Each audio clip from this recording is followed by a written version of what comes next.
eu tenho dúvidas, eu entendo a sua pergunta e a minha análise política é que o governo federal não tem demonstrado a boa vontade que tenta transparecer na Exato. prática. É O isso. fato é que o ministro da Economia declarou na coletiva ao lado do governador e junto à bancada do Amazonas que prometeu ali, né, ter boa vontade, entre aspas, para com a Zona Franca de Manaus.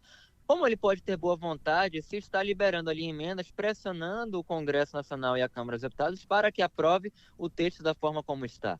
Nós solicitamos ali, eu solicitei, talvez você deve lembrar, no início do ano eu tive várias reuniões com o Bernard Api, que é o secretário especial para a reforma tributária do governo federal, do Ministério da Economia, braço direito de Haddad, que estava inclusive nesta reunião com a bancada federal do Amazonas, e solicitei mais de uma vez que essas alterações, essas questões que para contemplar a Zona Franca de Manaus na reforma tributária fossem enviadas pelo próprio governo. Então, junto com a Exato. proposta do governo para o relator, eles têm que enviar isso Claro. justamente para que a gente tenha mais força e fica muito mais fácil o próprio governo Exato. demonstrar isso e mandar na sua proposta. Mas eles não mandaram até então. Exato. É o que eu penso. Então, na minha leitura, o governo tem transparecido ali no seu discurso que apoia a Zona Franca de Manaus, mas na prática não tem feito isso. Nós precisamos de ações mais concretas e precisamos que ainda hoje, ou no máximo amanhã de manhã,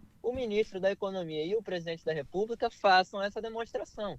Caso contrário, nós temos que acender ali o sinal vermelho. E há uma segunda, há mais duas preocupações aí. Nessa reunião, o ministro da Economia deixou a entender que tentou ali tranquilizar, entre aspas, a bancada, né, dizendo, não, e se passar com alguma imprecisão, no Senado a gente corrige. Ocorre que nós não podemos correr o risco de passar a reforma da forma como ela está na Câmara dos Deputados para depois corrigir, porque ela pode ser alterada, depois volta para a Câmara, e aí na Câmara aprova todo o resto da reforma, menos isso, acabou a Zona Franca. Em tese, a gente vai ter que entrar ali em toda uma discussão do ponto de vista jurídico para suspender a reforma que seria hipoteticamente aprovada, e aí a gente gera, apesar de a gente ter ali alguma convicção de que conseguiríamos suspender isso, caso dessem esse balão, né?